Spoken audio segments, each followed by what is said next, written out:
वंदे मातरम, वंदे मातरम। सुजलाम सुफलाम मलयजशीतलाम शस्य श्यामलाम मातरम वंदे। सुजलाम सुफलाम मलयजशीतलाम शस्य श्यामलाम मातरम वंदे मातरम,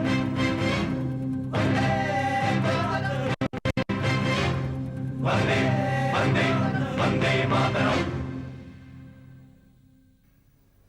नमस्कार, मैं ओमपुरी। 50 साल पहले बेमिसाल कुर्बानियों और एक लंबी जद्दोजहद के बाद आखिरकार वो मंजिल आ पहुंची थी जिसका सपना लाखों करोड़ों हिंदुस्तानी एक अरसे से देखते आ रहे थे, जिसे हासिल करने के लिए आज़ादी के अनगिनत सिपाहियों ने घर बार और सुख संपत्ति ही नहीं, अपने जीवन भी दांव पर लगा दिए थे। इस लंबे दौर की तमाम यादों को आधे पौने घंटे के छोटे से अरसे में समेटना शायद किसी के लिए मुमकिन नहीं है। सिर्फ एक जायजा लेने की कोशिश की जा सकती है। 14 अगस्त 1947 के इस तारीखी मुकाम पर वो संत जिसकी जिंदगी आज़ादी की जद्दोजहद का दूसरा नाम थी, दूर कलकत्ता में बैठा हुआ था। जो आंखें देश की 33 करोड़ जनता के ख्वाब सजाए इस घड़ी का इंतजार कर रही थी, उन आंखों में आंसू जैसे सूख गए थे। ये शख्स जिसे हिंदुस्तान का आम आदमी गांधी बाबा कहता था और दुनिया महात्मा के नाम से पूजती थी, एक बार फिर भूख हड़ताल पर उतारू था।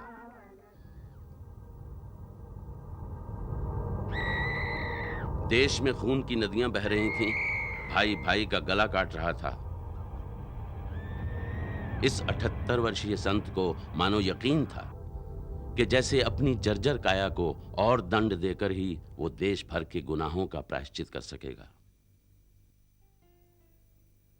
लौह पुरुष के नाम से मशहूर तपे हुए कांग्रेसी नेता वल्लभ भाई पटेल, जिन्हें खुद गांधी जी ने सरदार का खिताब दिया था, उनकी चिंता आजाद हिंदुस्तान की तस्वीर में देसी रजवाड़ों को शामिल करके उसका नाक नक्शा सही सलामत रखने की थी।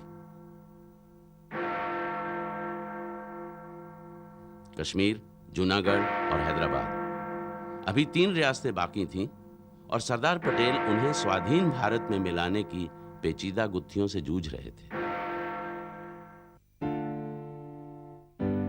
56 वर्षीय डॉक्टर भीमराव जी अंबेडकर, इन लम्हों में वो इस उधेड़बुन में डूबे हुए थे कि आने वाले दिनों में सामाजिक परिवर्तन का लक्ष्य किन तौर तरीकों से तेजी से हासिल किया जा सकेगा।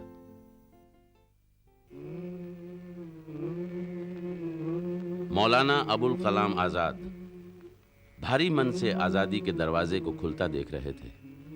आखिरी वक्त तक उन्होंने कोशिश की थी कि मुल्क को बंटने से बचा लिया जाए, मगर उनके देखते देखते देश बंट रहा था और अब मौलाना आजाद इस फिक्र में डूबे थे कि आजादी के बाद हिंदुस्तान की तमाम आबादी धर्मनिरपेक्षता के बुनियादी उसूल में किस तरह शिरकत कर सकेगी।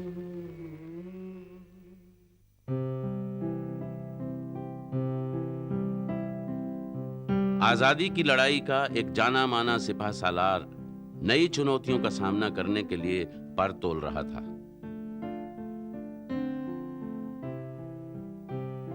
जवाहरलाल नेहरू लंदन से वकालत पढ़कर हिंदुस्तान लौटने के बाद महज 23 साल की उम्र में इस जद्दोजहद में शामिल हो गए थे। अगले 35 साल उन्होंने जंग आजादी के अलग अलग मोर्चों पर बिताए थे। 2 बरस पहले ही जवाहरलाल नेहरू ने अहमदनगर के किले में लंबी सजा काटते हुए सलाखों के पार छाए अंधेरे को चीरकर हिंदुस्तान की असली सूरत उकेरने की कोशिश की थी। अब आजाद हिंदुस्तान का पहला प्रधानमंत्री बनने से पहले वो उस लंबे संघर्ष का जायजा ले रहे थे जिससे दरअसल इस शानदार लड़ाई की शुरुआत हुई थी।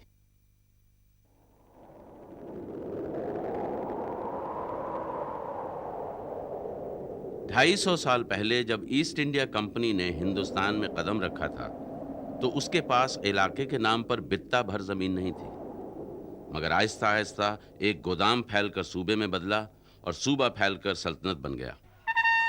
व्यापारियों के भेष में आने वाले अंग्रेज लुटेरों ने 250 बरस के अरसे में अपनी जड़ें मजबूती से हिंदुस्तान में जमा ली थी। और सियासत की शतरंज पर राजों रजवाड़ों को मोहरों की तरह इस्तेमाल करना शुरू कर दिया था। लाल किले की शानदार इमारत में जिंदगी के आखिरी बरस गुजारता हुआ मुगल बादशाह, शहंशाह हिंद कहे जाने वाले इस 82 साल के बूढ़े का राज महज पालम और जमुना के बीच जमीन की एक छोटी सी पट्टी तक महदूद रह गया था।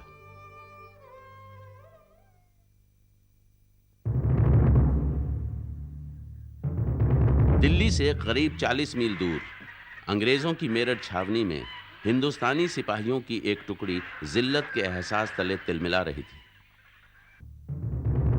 सिपाहियों के मन में नई बंदूकों ने हलचल पैदा कर रखी थी, जिनके कारतूसों में उन्हें खबर मिली थी कि गाय और सुअर की चर्बी लगी हुई है।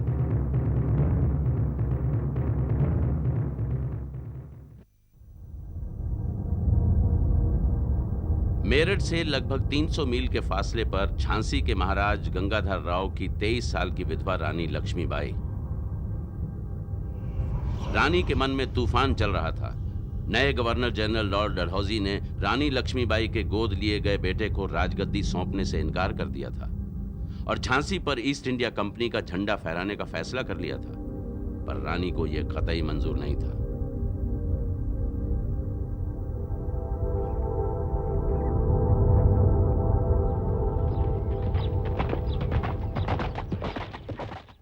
यही वो हालात थे जिनमें 9 मई से लेकर 11 मई के बीच 3 दिन के छोटे से अरसे में होने वाली घटनाओं ने दिल्ली के बूढ़े बादशाह, झांसी की विधवा रानी और मेरठ के नाराज सिपाहियों की जिंदगियों को रस्सी के रेशों की तरह बांट दिया। हिंदुस्तानियों के मन में उफनती नाराजगी और नफरत एक धमाके के साथ फूट पड़ी। अंग्रेजों ने इस धमाके को गदर का नाम दिया। हिंदुस्तानियों ने कहा, यह आजादी की लड़ाई है। सिंहासन हिल उठे, राजवंशों ने भिजती तानी की, बूढ़े भारत में आई फिर से नई जवानी थी। बारूद में चिंगारी तो 29 मार्च को ही पड़ गई थी। बैरकपुर की अंग्रेज छावनी के नौजवान सिपाही मंगल पांडे ने नए कारतूस इस्तेमाल करने से इनकार करते हुए अंग्रेज अफसरों पर हमला कर दिया था। मंगल पांडे को फांसी दे दी गई। इस शहादत ने फिरंगी सेना के हिंदुस्तानी सिपाहियों के सोए हुए जज्बे को जैसे ठोकर मारकर जगा दिया। तुम्हें हुई आजादी की कीमत सबने पहचानी थी, दूर फिरंगी को करने की सबने मन में ठानी थी। विद्रोह की लहर बैरकपुर से मेरठ होते हुए दिल्ली के लाल किले तक जा पहुंची। बागी सिपाहियों ने बूढ़े बादशाह से मोर्चा संभालने को कहा। उनकी जबान पर एक ही नारा था, खल्क खुदा का, मुल्क बादशाह का, अमल बहादुर शाह का। कुछ ही दिनों में बगावत की लपटें बंगाल से लेकर राजस्थान और पंजाब से लेकर नर्मदा तक फैल गईं। फिरंगी निजाम की चूलें चरमरा उठी। चमक उठी सन 57 में वो तलवार पुरानी थी, बुंदेले हर बोरों के मुंह हमने सुनी कहानी थी। खूब लड़ी मर्दानी वो तो झांसी वाली रानी थी, खूब लड़ी मर्दानी वो तो झांसी वाली रानी थी।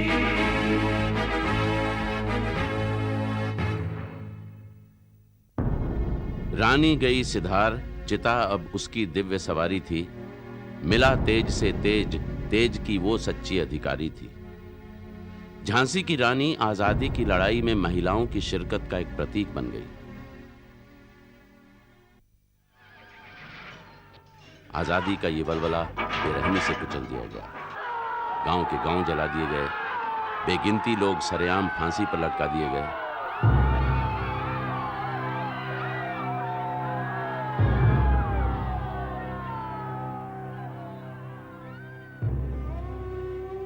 बहादुर शाह जफर को कैद करके रंगा, जहां वो बदनसीब बादशाह दुनिया से रुखसत हो गया।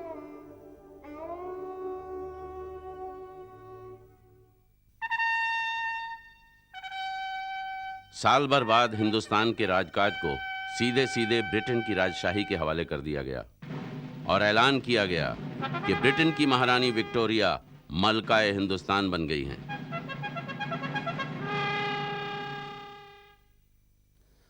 साम्राज्यवादी हुकूमत ने अब अपने शिकंजे को कसने का मंसूबा बनाया, मगर 1857 के धमाके से अंग्रेजी राज में जो दरारें पड़ गई थीं वो पलस्तर के नीचे बरकरार रहीं।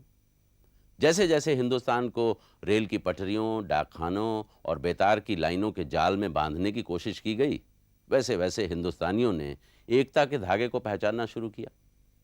आज़ादी के झरोखे उनके सामने खुलने लगे।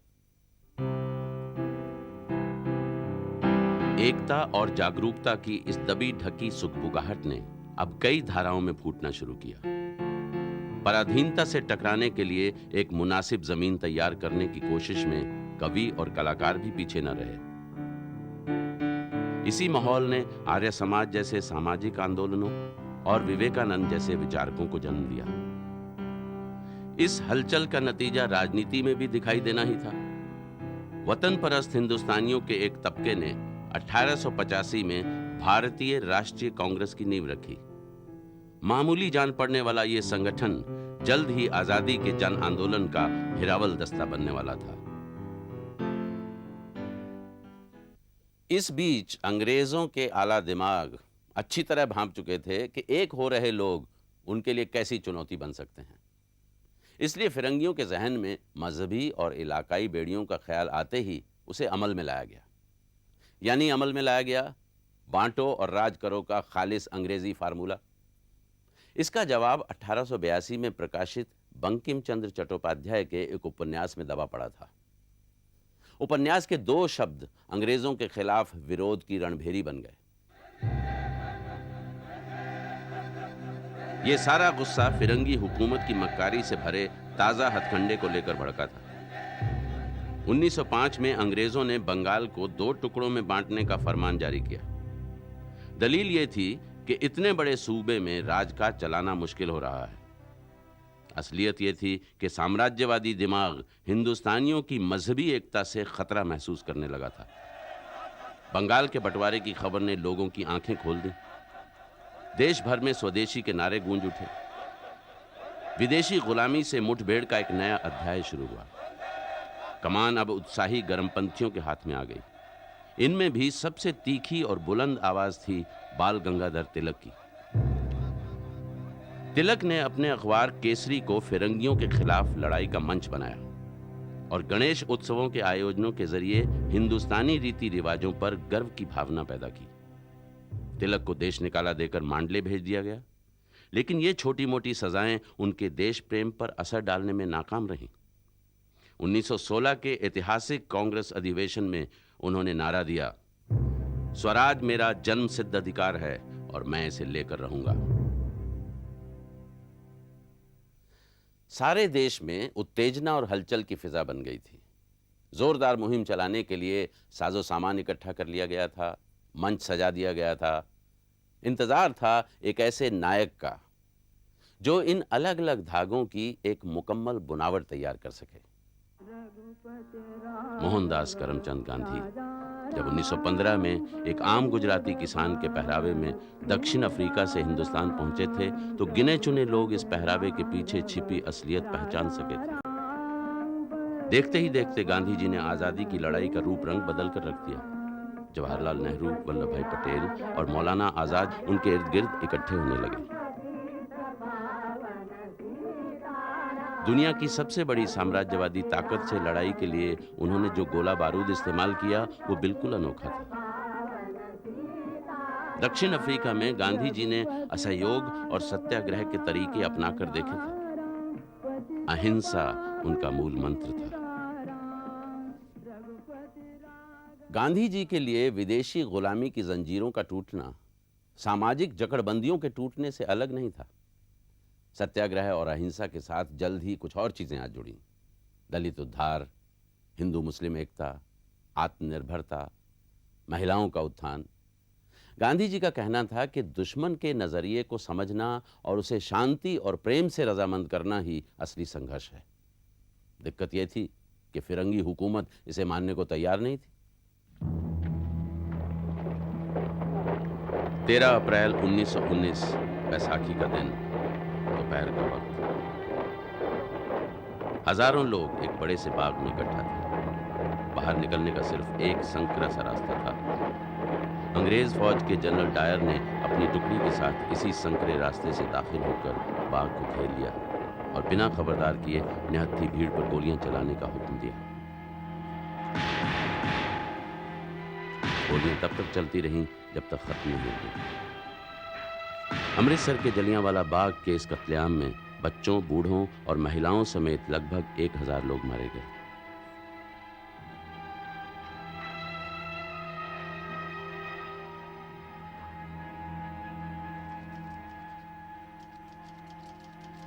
हाल ही में 2 काले कानून पास किए गए थे। गांधी जी ने उनके खिलाफ असहयोग आंदोलन छेड़ दिया था। अगले 2 वर्षों में सिविल नाफरमानी का ये आंदोलन देश के कोने कोने में फैल गया। गांधी जी ने लोगों के सामने ये सच्चाई खोल दी थी कि विदेशी माल को इस्तेमाल करना गुलामी को बरकरार रखना है। चरखे को हथियार बनाकर उन्होंने मैनचेस्टर की कपड़ा मिलों के खिलाफ मुहिम छेड़ दी थी। हाथ से बुना खद्दर स्वराजियों की वर्दी बन गया। विलायती माल का बायकाट किया जाने लगा। विदेशी कपड़ों की होली जलाई जाने लगी। इस बीच कुछ ऐसे लोग भी थे जो अलग रास्ता तलाश कर रहे थे, जो ईंट का जवाब पत्थर से देने में यकीन रखते थे। उनके लबों पर बस एक ही तराना था, सरफरोशी की तमन्ना अब हमारे दिल में है, देखना है जोर कितना बाजुए कातिल में है। अक्टूबर 1928 में जब अंग्रेजों ने लाहौर में एक शांतिपूर्ण जुलूस पर लाठीचार्ज किया और लाठियों की चोटों से कुछ दिन बाद लाला लाजपत राय का देहांत हो गया, तो भगत सिंह और उनके साथियों ने ठान ली। 8 अप्रैल 1929 को भगत सिंह ने दिल्ली की केंद्र भगत सिंह और उनके साथियों को गिरफ्तार करके उन पर कड़े मुकदमे चलाए गए। आराम पर रहकर